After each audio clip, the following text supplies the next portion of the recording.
দর্শক, একটা রিপোর্ট দেখে খুবই কষ্ট লাগলো। সেই রিপোর্টের শিরোনাম হচ্ছে বিএসএফ এর রেখে যাওয়া ৭৮ জনকে কোস্ট গার্ডে হস্তান্তর, কয়েকজনের শরীরে নির্যাতনের চিহ্ন। ভারত জুড়ে বাংলাদেশিদেরকে ধরা হচ্ছে। অনেকে দরিদ্র মানুষ, কাজের সন্ধানে তারা গেছে।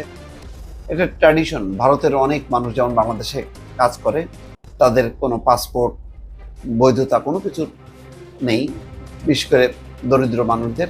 ঠিক একইভাবে বাংলাদেশের অনেক মানুষ ভারতের বিভিন্ন রাজ্যে কাজ করে। এখন তাদেরকে খুঁজে খুঁজে ধরা হচ্ছে।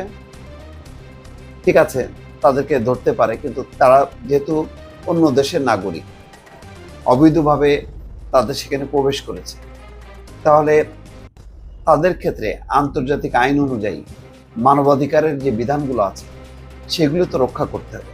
তাদের উপর তো নির্যাতন চালাতে পারে না। এখানে দেখা যাচ্ছে যে কয়েকজনের শরীরে নির্যাতনের চিহ্ন, এবং যাদেরকে তারা স্পিড বোটে করে নিয়ে এসে সাতক্ষীরার শ্যামনগর উপজেলার পশ্চিম সুন্দরবনের মান্দারবাড়িয়া চরে রেখে গেছে বিএসএফ ৭৮ জন। তাদের অধিকাংশই অনাহার অর্ধাহারে ছিল, তাদেরকে খেতে দেওয়া হয়নি। এমন অমানবিক আচরণ করেছে বাংলাদেশিদের সাথে। রেখে যাওয়ার একদিন পর গতকাল শনিবার রাত ১১টার দিকে মান্দারবাড়িয়া ক্যাম্প থেকে তাদের কোস্ট গার্ডের কাকা দোবেকি ক্যাম্পে হস্তান্তর করা হয়। বন বিভাগের কর্মকর্তারা বলছেন, এই ৭৮ জন বাংলাদেশির বেশিরভাগই অসুস্থ, কয়েকজনের শরীরে নির্যাতনের চিহ্ন আছে। বন বিভাগের সাতক্ষীরা রেঞ্জের সহকারী বন সংরক্ষক মোহাম্মদ মশিউর রহমান জানান, তাকে মঠবাড়িয়া ক্যাম্প থেকে জানানো হয় উদ্ধার ৭৮ জন এক প্রকার কয়েকদিন না খেয়ে অসুস্থ হয়ে পড়েছেন। তাদের জন্য জরুরি ভিত্তিতে স্যালাইন, পানি এবং খাবার প্রয়োজন।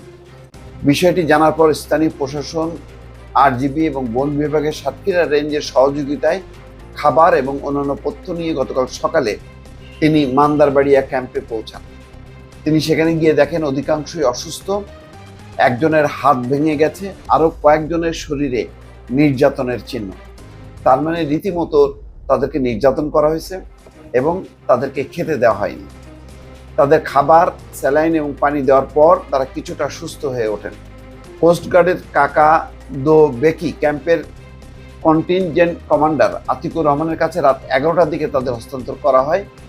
তাদের মংলা কোস্টগার্ড অফিসে নিয়ে যাবে বলে জানানো হয়। এই বিষয়ে জানতে মংলা কোস্টগার্ডের মিডিয়া বিভাগের মুঠোফোনে নম্বরে কল করা হলেও সাড়া দেননি কেউ। যাক, বন বিভাগের কর্মকর্তা মশিউর রহমান আরও জানান, উদ্ধার হওয়া ব্যক্তিদের সঙ্গে কথা বলে জানা গেছে তারা বিভিন্ন সময় কাজ করার উদ্দেশ্যে বাংলাদেশ থেকে ভারতে গিয়েছিলেন। ভারতের বিভিন্ন স্থান থেকে দেশটির পুলিশ তাদের ১ সপ্তাহ আগে আটক করে। পরে শুক্রবার ভোরে কয়েকটি স্পিড বোটে করে সুন্দরবনের গহীনে মান্দারবাড়িয়া এলাকায় নামিয়ে দিয়ে যায়। পরে বন বিভাগের সদস্যরা তাদের উদ্ধার করে মান্দারবাড়িয়া ক্যাম্পে নিয়ে আসেন। উদ্ধার ব্যক্তিদের বাড়ি খুলনা বিভাগের বিভিন্ন জেলায়। উদ্ধার হওয়া লোকজনের মধ্যে আছেন নড়াইলের কালিয়া উপজেলার বাবুপুর গ্রামের সাইদুল মোল্লা ২৭ এবং একই উপজেলার আবু বকর ২২। এই দুইজনের বরাত দিয়ে বন বিভাগের কর্মকর্তা মশির বলেন, ২ বছর আগে কাজের সন্ধানে তারা অবৈধ পথে ভারতে যান। সেখানে তারা শ্রমিকের কাজ করতেন। ৬ মে ভারতীয় পুলিশ তাদের আটক করে পশ্চিমবঙ্গের ২৪ পরগনা জেলার সন্দেশখালী বিএসএফ ক্যাম্পে হস্তান্তর করা হয়।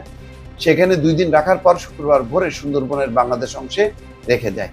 এই হচ্ছে ভারতীয় বিএসএফ বা ভারতীয় কর্তৃপক্ষের আচরণ।